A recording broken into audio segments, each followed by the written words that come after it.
안녕하세요. 닥터유 유태우입니다. 오늘의 주제는 턱관절 장애 완치 훈련입니다. 턱관절 장애. 턱관절은 다 아시죠? 네, 여기 이렇게 입을 벌리면은 여기다 손을 귀 바로 앞에 있어요. 손을 이렇게 벌리면은 왔다 갔다 합니다. 네, 여기 왔다 갔다 하죠. 여기 바로 이 위치입니다. 여기 이제 턱관절인데요. 다른 관절하고 이게 마찬가지 관절이죠. 턱관절은요, 위에 있는 뼈, 요거를 갖다가 위턱뼈 또는 축두골 이렇게 얘기합니다. 축두골 하고 아래 턱뼈, 요것을 하악골 이렇게 얘기를 하죠. 이 두 개의 뼈가 있는 거고요. 관절은 모든 관절이 그렇듯이 관절 주위에 근육이 있죠. 그 다음에 인대가 있습니다. 그리고 관절을 둘러싸고 있는 막, 그걸 관절낭이라 그러고요. 관절 안에 보면은 이제 연골이 있죠. 네, 연골의 어떤 부분을 우리가 디스크라고 얘기를 합니다. 요걸 요 연골이 있는 거죠. 이렇게 구성된 게 이제 턱관절입니다. 턱관절 장애라는 건 뭐냐? 턱관절 장애는 턱관절 통증입니다. 아파요. 네. 그리고 눌러도 아프고, 그냥, 가만히 있어도 아프고, 특히 어떨 때 아프냐 하면은 입을 벌릴 때, 하고 입을 벌릴 때, 그러니까 조금밖에 못 벌리는 경우도 많죠. 그러거나, 음식을 먹을 때, 또 말할 때, 이럴 때 아파서 이걸 못 벌리는 거예요. 네, 움직이지 잘 못하는 거거든요. 이게 이제 가장 큰 증상이죠. 두 번째는요, 꼭 비슷한 건데요. 그냥 통증은 아니더라도 이게 이제 뭔가가 긴장돼 있어요. 뭔가 거기에 신경이 자꾸 쏘이고 피로하게 느껴지고 뻣뻣하고 조이고 이런 느낌이 이 턱관절 주위에서 이렇게 느껴진다는 거예요. 그 다음에는 이 소리가 납니다. 뭐 딱딱 하는, 이렇게 벌릴 때마다 뭐가 딱 하는 소리가 나고, 우리가 이제 관절을 이렇게 꺾잖아요. 요 소리입니다, 바로. 요런 소리가 다른 사람은 안 들리는데 나는 이제 바로 귀 근처에 있으니까 잘 들리게 되는 거죠. 그러거나 이제 모래가 이렇게 갈리는 소리, 스걱스걱. 네, 이런 갈리는 소리가 나기도 하고요. 또 아탈구라 그래서 빠짐. 이게 이제 이렇게 벌렸는데 하고 벌렸는데 이게 다물어지지가 않아요. 딱 빠져가지고 이제 완전히 탈구는 이제 다시 안 들어가는 게 탈구고요. 아탈구는 약간 빠졌는데 거기서 벌어져가지고 다시 또 되돌아갈 수는 있는데 이게 딱 걸려가지고 빠졌다고 하죠. 그런 느낌이 딱 들어요. 턱 빠짐이라고 합니다. 아탈구. 네, 이런 이제 또 증상이 있기도 합니다. 이 턱관절 장애를 이해하려면은요, 두 개의 병을 아셔야 됩니다. 그게 뭐냐면은, 하나는 구조의 병, 다른 하나는 통증의 병입니다. 이 두 개가 합쳐서 턱관절 장애거든요. 우리는 이제 구조의 병만이 모든 병으로 생각을 해요. 그런데 턱관절, 다른 병에서도 마찬가지지만은, 이 턱관절 장애에서는 통증의 병이 훨씬 더 중요한 요소입니다. 구조의 병이라는 건 뭘까요? 턱관절을 아까 제가 뭐가 구성한다고 말씀드렸잖아요. 그 턱관절 구조에 이상이 있을 때, 예를 들면은 이제 턱관절 주위에 근육과 인대가 있는데 거기가 뭉쳤다든지, 아니면은 맥가닥이 끊어졌다든지, 이 끊어진 거를 이제 다른 데 끊어지면 우리가 염좌상이라 그러는데, 여기서도 이제 그런 일이 벌어집니다. 그런데 이제 이제 거기 통증이 생기니까 그냥 턱관절 장애라고 하죠. 아니면은 관절 내에 염증이 생겼어요. 이것도 관절이니까 당연히 염증이 생기겠죠. 어떤 이유로든. 아니면은 그 디스크가 마모가 됐어요. 연골이 마모가 됐어요. 뭐 이런 경우. 또 이 아탈구, 그래서 이 아탈구가 일어나가지고 빠져가지고, 그것도 구조의 변화죠. 이런 걸 다 구조의 병이라고 합니다. 이게 전부가 아니라는 거죠. 더 중요한 요소가 뭐냐면은 통증의 병이라는 거예요. 네, 통증의 병은 뭐냐면은 이 주위의 구조에서 이제 통각이 생깁니다. 통각이 일이 생겼다고 하면은요, 이게 내가 느끼긴 여기서 뭐 발생한 건 맞습니다. 근데 실제로 느끼는 건 여기서 느끼거든요. 이게 어떻게 전달이 되냐면은 이게 이 신경을 통해서 이렇게 전달이 돼요. 뇌로 전달이 되는데 이 전달되는 과정에서 이게 증폭이 됩니다. 그래서 여기서 생긴 통각이 1인데 실제로 여기서 느끼는 통증은 그게 이 턱관절 장애가 있는 사람들은 그게 10배가 되기도 하고 100배가 되기도 합니다. 이걸 갖다가 통증회로라고 합니다. 이게 통증이 증폭이 되는 거거든요. 이것을 통증의 병이라고 합니다. 턱관절 장애는요, 지금 구조의 병과 이 통증의 병이 서로 상호작용을 합니다. 네, 그래서 이 구조의 병이 있는데 이것 때문에 내가 막 생각이 많아지고 하여튼 통증회로가 생겨서 통증을 더 크게 느낍니다. 그러면은 다시 이게 내 구조를 갖다가 조금 더 해치게 돼요. 그러니까 서로 악순환을 하는 거죠. 이게 반복되는 게 턱관절 장애가 만성화되는 과정입니다. 만성화라는 건 뭐예요? 3개월 이상 지속된다. 사실 이 구조의 병만 보면요, 별게 없습니다. 이것 때문에 불구가 되거나 그렇게 되는 병이 아니거든요. 구조의 병은 이렇게 심각한 병이 아니라는 거죠. 그런데 이 통증의 병이 여기에 얹어져 가지고 악화되는 게 진짜 턱관절 장애 문제입니다. 이 턱관절 장애는 왜 생길까요? 네, 그러니까 각각을 다르게 생각해 보시면 돼요. 구조의 병은 왜 생길까요? 당연히 입을 어떻게 쓰느냐에 달려 있겠죠. 그래서 우리가 질긴 음식, 딱딱한 음식, 이런 음식을 먹는다든지 아니면은 껌을 씹는 것도 좀 해당이 되고요. 모든 껌을 씹는 사람이 다 턱관절 장애에 걸리는 건 아니겠지만은, 또는 한편으로 우리가 씹잖아요. 저도 이제 그런 일이 많아가지고 저는 주로 왼편으로 씹더라고요. 그래서 이제 오른쪽으로 씹으려고 많이 노력을 합니다. 그래서 한편으로 씹는다든지 아니면은 입을 어떤 이유든 간에 크게 벌린다든지, 네, 이런 것들이 이제 당연히 턱관절에 자극이 되겠죠. 또 무리가 되겠고요. 근데 그거 말고요, 턱관절하고는 관계 없을 것 같은 것들이 턱관절 구조의 병을 일으키기도 합니다. 그게 뭐냐면은 턱괴기. 네, 이게 편할 것 같은데, 이게 좀 뒤틀리기도 하고, 이런 걸 통해서 이제 턱관절에 자극이 되거든요. 아니면은 옆으로 누워서 자기. 네, 우리가 잘 때 옆으로 눕잖아요. 이것도 이제 턱관절에 좋은 자세는 아닙니다. 한 번 옆으로 잤다고 턱관절 장애 생기는 건 아니고요. 모든 옆으로 자는 사람이 다 턱관절 장애에 걸리는 건 아닙니다. 그러니까 이런 요소들이 모여서 구조의 병을 일으키는 거죠. 그리고 또 한 가지가 있어요. 그게 뭐냐면은 이 악물기, 또는 이제 나도 모르게 잘 때 하는 이 가리가 있습니다. 그러니까 낮에 내가 긴장을 많이 하잖아요. 사실 이건 통증의 병의 원인이 되는 이유도 됩니다. 네, 그게 이 악물기 또는 이가리도 일으키는데요. 하여튼 그것 때문에 구조의 병이 옵니다. 두 번째, 통증의 병은 왜 오느냐? 네, 그러니까 구조에서 그 변화가 있다고 하더라도 그걸 갖다가 내가 더 크게 느끼게 만드는, 그 통증을 증폭시키는 그 통증의 병은 다른 이유죠. 네, 여기 구조하고는 다른 이유 때문에 옵니다. 그 첫 번째 이유가 힘듦입니다. 내가 어떤 이유든, 마음이 힘들든 몸이 힘들든, 마음이 힘든 걸 우리가 스트레스라 그러고요. 마음은 괜찮은데 몸이 힘든 것을 지나침이라고 합니다. 나는 즐거운데도 내 몸이 지나치거든요. 네, 이게 이제 첫 번째 이유고요. 두 번째 이유가 예민함입니다. 예민한 몸맘. 그래서 내 몸과 마음이 예민하잖아요. 예, 그러면은 이 턱관절도 예민하게 반응을 하는 거죠. 네, 그래서 더 모든 상황에 대해서 내가 예민하게 반응하면은 통증 회로가 더 증폭이 됩니다. 세 번째가 비숙면입니다. 네, 요새 점점 그런 사람들이 많아지는데요.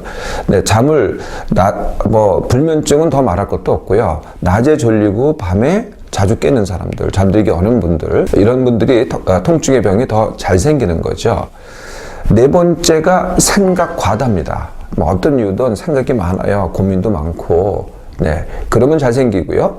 또 TV, PC, 스마트폰을 많이 보는 사람도 잘 생깁니다. 사실 이 TV, PC, 스마트폰이 뭐냐면 전부 다 생각 과다거든요. 네, 이런 분들도 통증의 병이 더 잘 생기는 거죠. 이 턱관절이 아프기 시작했어요. 그러면 이거에 대해서 내가 불안을 느끼는 겁니다. 이거 더 아파지면 어떻게 하지? 내가 입을 못 벌리면 어떡하지? 내가 말을 못하면 어떡하지? 내가 누구 앞에서 내가 지금 발표를 해야 되는데, 이런 불안이 있잖아요. 예, 그러면은 통증의 병이, 통증회로가 더 잘 생깁니다. 또 내가 이걸 갖다가 해결하려고 막 연구를 하잖아요. 그래도 잘 생기고요. 내가 어떤 치료를 받았어요. 빨리 나으려고 이런 치료도 받고 저런 치료 받았는데 빨리 나으려고 했는데 치료가 잘 안 돼요. 그럼 치료에 좌절을 하잖아요.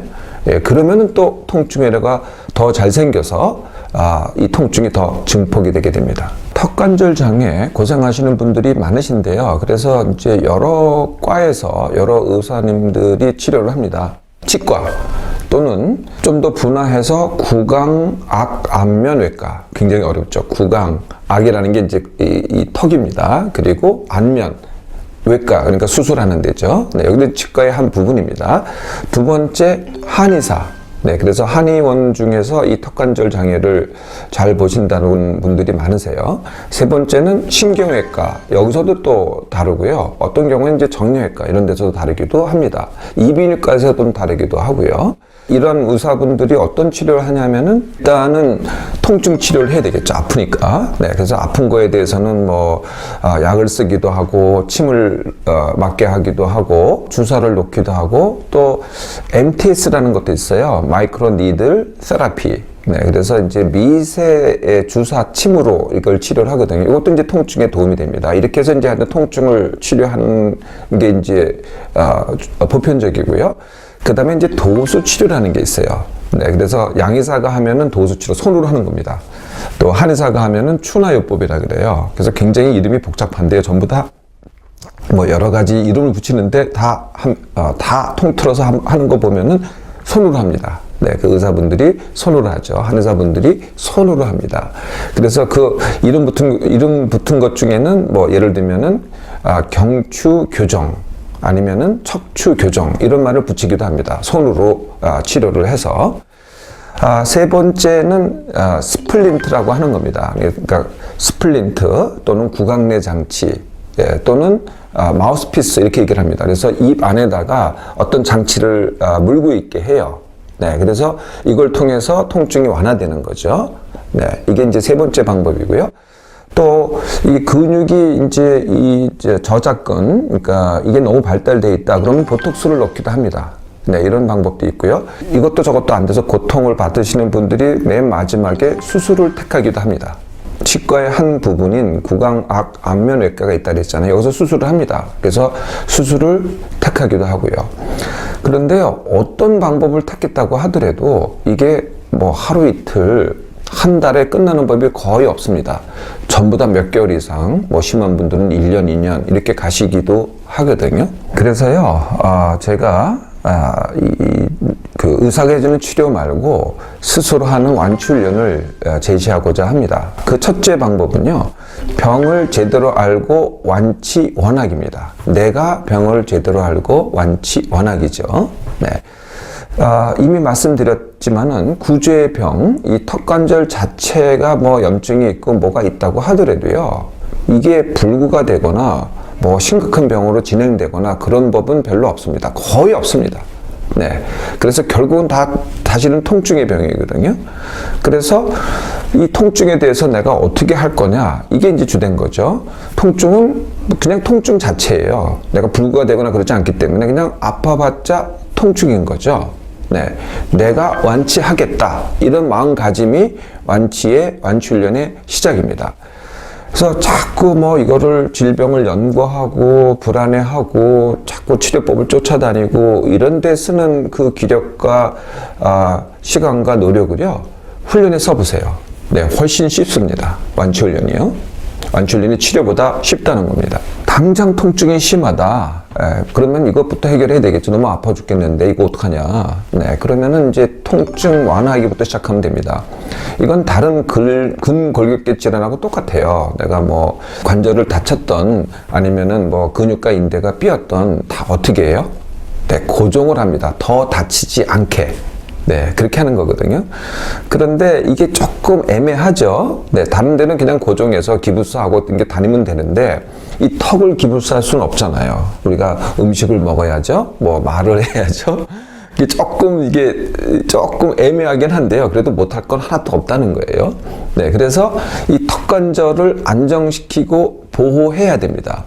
네, 그래서 다 조금은 움직일 수 있다는 거예요. 아무리 아파도. 네, 그래서 조금만 움직이라는 거예요. 많이 벌리지 마시고요. 하품할 때도 하품은 이제 크게 할 수밖에 없잖아요. 그러면은 턱을 이렇게 괴고서 해야 돼요. 크게 벌리지 않게끔. 잘못했다가는 한단 말이죠. 그래서 괴우면서 이걸 안정을 하고 보호를 해야 됩니다. 턱관절을. 그리고 이제 말도 크게 하면 안 되겠죠. 입을 크게 벌려서 하면은 턱관절이 자극이 될 테니까. 우리가 이제 음식 먹을 때가 이제 관건이 됩니다. 당연히 뭐 질긴 거 하지 말아야 되겠죠. 네, 무른 음식, 그러니까 적당히 우물우물해도 잘 넘어가는 음식, 이런 음식이 좋습니다. 나도 모르게 이를 악물잖아요. 이것도 이제 의식해서 악물지 않으려고 이렇게 의식을 해봐야 됩니다.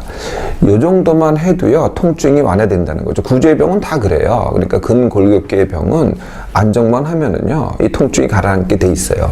네. 그래서 이렇게 이 턱관절을 안정을 시키라는 겁니다. 두 번째가요, 근본 원인이, 더 큰 원인이 있다 그랬잖아요. 그게 이제 통증의 병입니다. 통증의 병은 그 원인을 갖다 해결해야죠. 제가 이 원인이 사실 모든 원인입니다. 다른 많은 병의 원인이 같은 원인이거든요. 네. 그래서 어떤 훈련 해야 돼요? 네. 귀가 따갑도록 들으셨죠, 여러분들? 1번, 내 몸만 회복 훈련.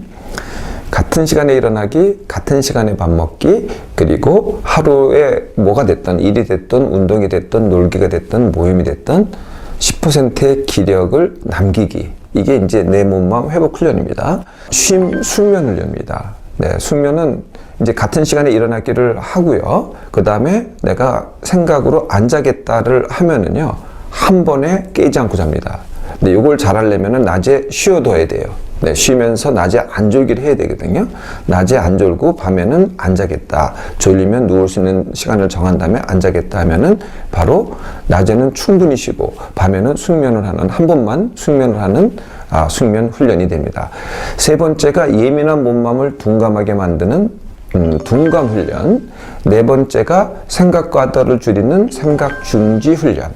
네, 다섯 번째가 TV, PC, 스마트폰을 너무 많이 보신다면은 그거를 더 줄이기. 이게 이제 정말 핵심적인 훈련이죠. 네 번째가요, 이제 턱관절 강화 운동입니다.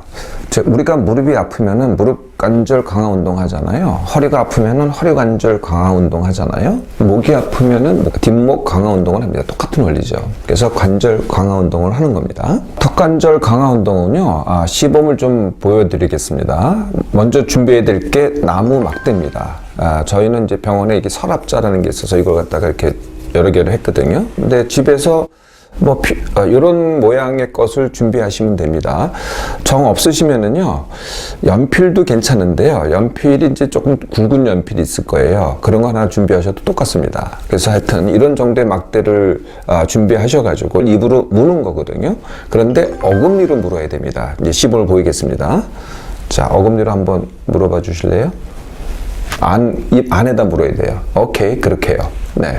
그렇게 해서 동작은 굉장히 간단합니다. 그러니까 힘을 주면 되는 거거든요. 자, 힘을 한번 줘보세요. 네. 근데 너무 꽉 물지 말고 힘을 약간 줬다가 또 약간 풀었다가, 네. 이걸 천천히 하는 겁니다. 약간 줬다가 약간 풀었다가. 길게 할 필요도 없습니다. 한 번에 할 때 한 3분 정도 약간 물었다가 약간 풀었다가. 네. 힘들어요? 안 힘들죠? 네. 요거를 한 3분 정도 하는 걸 갖다가요, 자주 해도 되고요. 하루에 3회 이상만 하면 됩니다. 그러면 우리가 음식 먹으면서 이를 무는 것과 뭐가 다르냐? 다릅니다. 운동과 일의 차이죠. 네. 그래서 운동은 내가 의도적으로 하기 때문에 내 몸에 맞춰서 합니다. 그래서 운동이 돼서 이게 턱관절을 강화하고요. 내가 그냥 음식을 먹으면서 이런 거를 하겠다 하다 보면은 이게 그렇게 되지가 않아요. 음식 먹는데 집중하다 보니까 내 턱관절을 더 해야 하게 되는 거죠.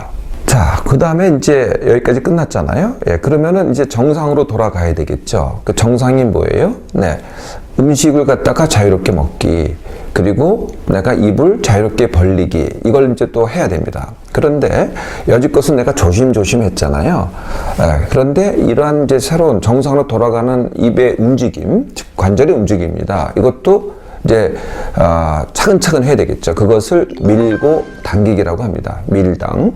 그래서 내가 어저께 이만큼 썼고 입을 이만큼 썼고 이만큼 벌렸잖아요. 그럼 오늘은 그거보다 조금 더 하는 겁니다. 그런데 요거를 조금 더 하는 거를 밀기라 그래요. 그래서 괜찮으면은 통증이 괜찮고 그러면은 며칠을 하는 겁니다. 한 3일 정도 해요. 그래서 괜찮으면은 또 밀기를 하고, 조금 밀기를 했더니 이게 좀 증세가 심해지는 것 같아. 그럼 다시 어제로 돌아가는 겁니다. 그래서 어제로 돌아가는 것, 이걸 당기기라고 하는 거죠. 네, 그래서 내가 내 입을 갖다가 정상으로 되돌리기를 밀당으로 하는 훈련. 네, 여기까지 하면은 이제 완치훈련이 마무리되는 거죠. 턱관절 통증, 자칫하면은 통증이 더 커요. 커지고요. 잘못하면은 그게 만성화됩니다. 턱관절 장애, 내가 기여하는 원인이 훨씬 많거든요. 네, 그 원인을 찾아서 해결하는 완치 훈련을 해보세요. 대부분이 3개월이면 완치가 됩니다.